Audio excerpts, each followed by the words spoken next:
Library.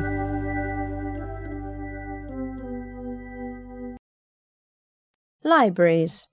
1. What kind of people go to libraries most often? I think people of all ages use the library. However, I think students use the libraries more often than older people. I often see young children in the library, but I think university students use the library the most frequently. In my opinion, the older generation use libraries the least.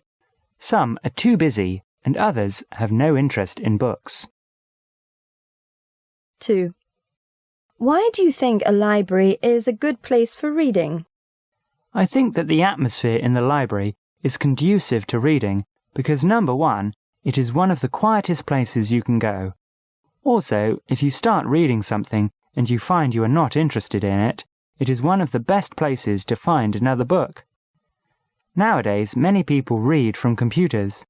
It is very convenient, therefore, to be able to access materials on the internet at the library.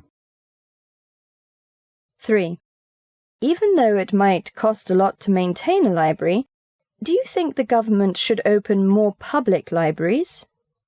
On the one hand, I think that it is very worthwhile to have plenty of libraries. On the other hand, with the way technology is improving practically each day, it may be wiser to invest in making computers more accessible to more people. It is possible to go to an internet cafe and go online, but much of this time is spent on worthless computer games and watching movies. Establishing computer libraries and teaching people how to use them beneficially might be a good idea. 4. Do you think public libraries should be free of charge? It would be nice if libraries were free, but usually you have to pay a fee or put down some kind of deposit. I don't think this is too unreasonable, as people often do not appreciate things they get totally for free. If people know they can get their deposits back if they do not damage any books, then it makes them more careful. Of course, the government should subsidize libraries so that people do not have to pay exorbitant costs. 5. How do you think libraries will change in the future? I can picture a future where computer technology will enable us to have easy access to all the resources a library provides. People may not even have to read. They could just listen to texts. It may sound like fantasy, but with all the progress in technology, I think it is very possible. Improvement. 6.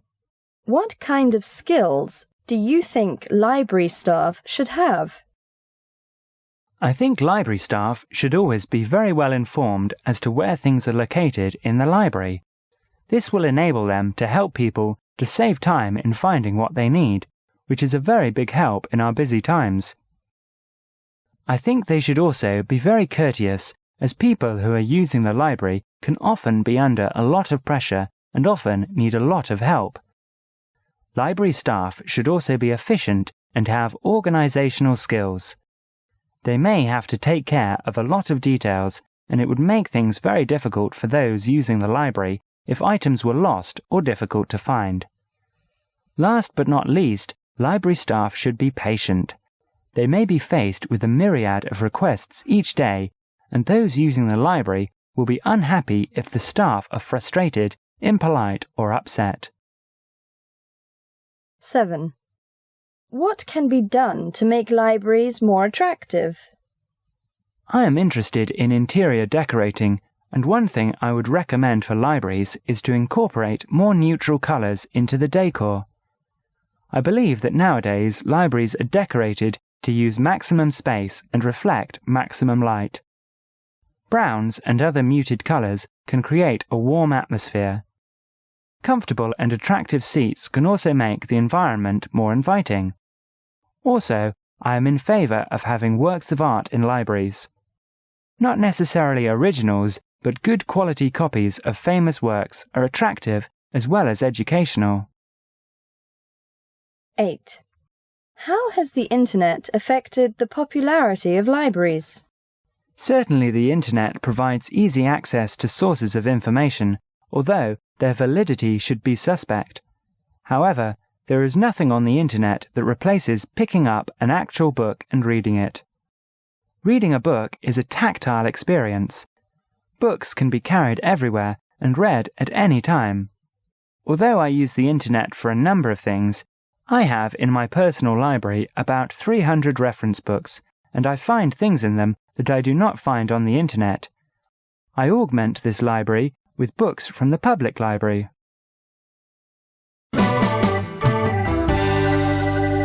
A film.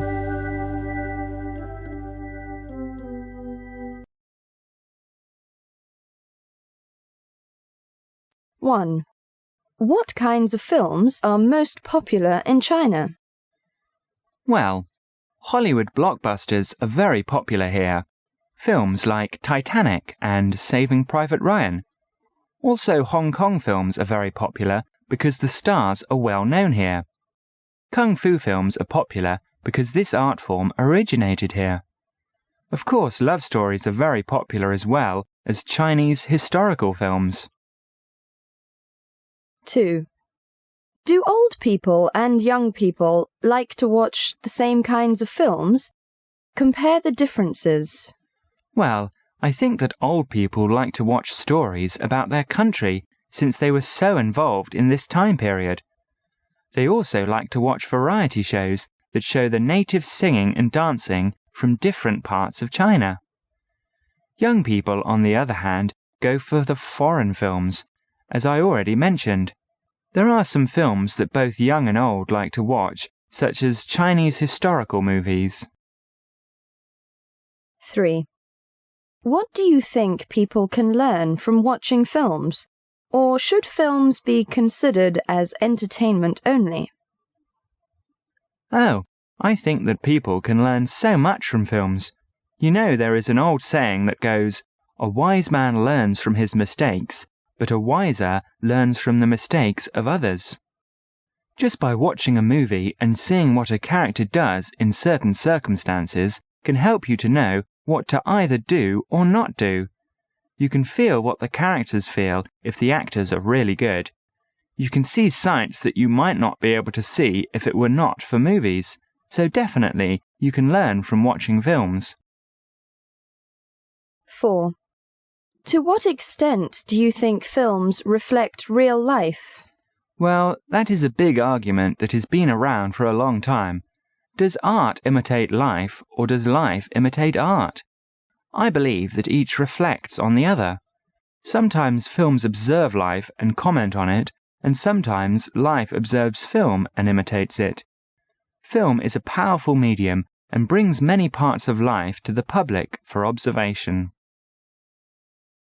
5. Do you think that film stars deserve the large incomes that some of them receive? Absolutely not. I think film actors' salaries have just gotten way out of hand. I know that some of them are very good actors and do the job that they have to do well, but when I think of all that money and what else could be done with it, I just can't seem to justify it. When you pay people this much money, it absolutely makes them larger than life, and reality can become a little blurred. Censorship. 6. What do you think about censorship? I believe in it. I think that some of the stuff that is available to the public is just pure garbage. Not censoring would be like allowing garbage to be strewn around your living room. I believe in freedom of speech and having the right to say what you think, but I believe that also goes along with a sense of responsibility of who would be around to hear it. Some things are just not fit for all audiences. I think that maybe censorship can go too far, but if you have a good balance in what is censored, it is not such a bad thing. 7.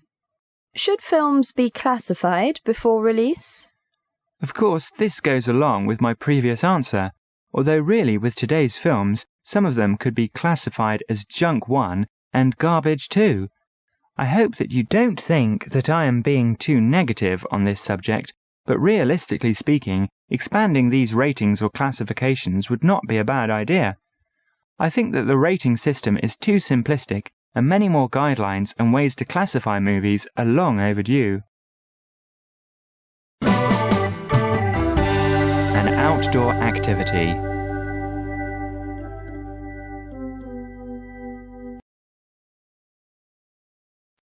One.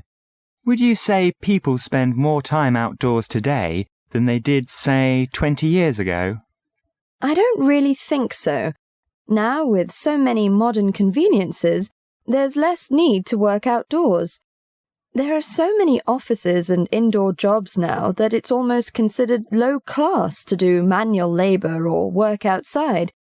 Most middle-class working people do not get sufficient amounts of exercise and, as a result, are weak and more prone to sickness. 2. Are there any outdoor activities that many people used to do but which most people don't do now? One of the main ones that I can think of is walking. People still walk, but not in the same proportion that they used to years ago. Walking used to be the main source of travel, unless you could afford a horse, donkey, or mule.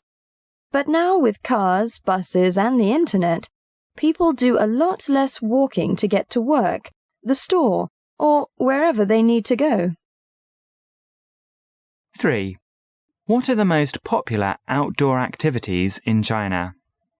Many Chinese enjoy playing badminton, riding bicycles, performing tai chi, and walking. Some sports that have been adopted from other cultures are also popular, such as basketball, tennis, and track sports. One outdoor activity that most Chinese, both old and young, like is table tennis. It is a national sport here in China, so it's not really surprising that so many people enjoy playing it. 4. Do old and young people like doing the same kinds of activities outdoors? It really depends on the people playing the sports, because some old people are very fit and can keep up with the younger ones quite well. But for the most part, old people generally don't exert themselves physically as much as the younger ones do. They'd much rather take a walk or play badminton than climb a mountain or play a full-court game of basketball. Working outdoors. 5. What do you think are some of the differences between working outdoors compared to, say, working in an office? If you're always indoors, then you'll get weak and sick easier, whereas if you work outside, then you're getting fresh air and sunshine, which are two things that everyone needs to stay healthy. If you're working outdoors, then you'll probably be more physically fit and a whole lot stronger than if you're sitting at your desk all day. Of course, if you don't have a balanced life, then you're bound to have complications. And if you don't spend at least a few hours on your computer every day, you might not be able to sleep at night. 6. Do people in China prefer to work indoors or outdoors? Most Chinese prefer working inside over working outside. They've had to work outdoors for so many years that it's a relief to work inside. I think that a common mentality is that if you work outdoors, you're low class and can't do anything else. This might be true in some cases, but I'm not sure that it's true with everyone. 7. If you had to choose an outdoors job, what would you choose to do? I would probably choose a job where you have to exert yourself physically. Maybe I'd work on a farm or some job like that, although I'd like to learn carpentry. Oh, I know. I'd work at a zoo cleaning the monkey cages, and when I'd have time off, I'd go to the elephant cage and feed them peanuts. Outdoor environment. 8. How do you think climate and the environment affect what activities people do outdoors? If it's really cold, then you can't do some of the things that you can when it's really hot. If you try to play basketball, the ball won't bounce so well because the cold makes it flat. That's why they have indoor basketball courts. They keep it warm so that the ball can bounce and the teams can play without freezing. In the cold climates, you can skate, ski, and snowboard. And in hot climates, you can surf, swim, and play football or basketball. 9. Do you think the air quality in your hometown has improved or worsened in recent years? Improvement as far as air pollution is concerned is an impossibility, if the air has steadily gotten worse at an alarming rate. Over the past few years, more people have gotten cars, more factories have been constructed, and the air has just gotten worse. The sad thing is that it's slowly killing us all, and in a matter of years we'll all have bronchitis or maybe tuberculosis. Not a very pleasant thought if you ask me. 10. Do you think it will be easy for the government to solve environmental problems? It won't just be hard, it'll be almost impossible. As far as air pollution, the government is fighting a losing battle. Every time they pass new regulations or set the standards higher, something nasty happens. Like when the Russians were conducting the safety tests at the Chernobyl nuclear power plant, it blew up in their faces. But they should definitely try to do their best to solve these problems. 11. How do you think the environment in your hometown should be changed?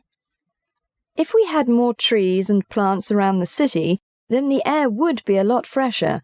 There needs to be some kind of quality control on vehicles that are going around the city. Some of those farm tractors are blowing out black smoke that suffocates anybody who is nearby. The sad thing is that people in my hometown are so accustomed to the environment being bad that they don't really care about changing it. They just want to do what's easiest, even if it means ruining their health and slowly killing themselves.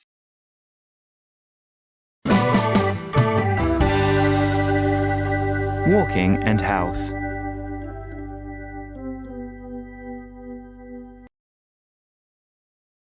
1. Do many people in China go for walks? Yeah, lots of Chinese people go for walks. Anytime I walk by a park late at night, I always see people taking a stroll and looking pretty content.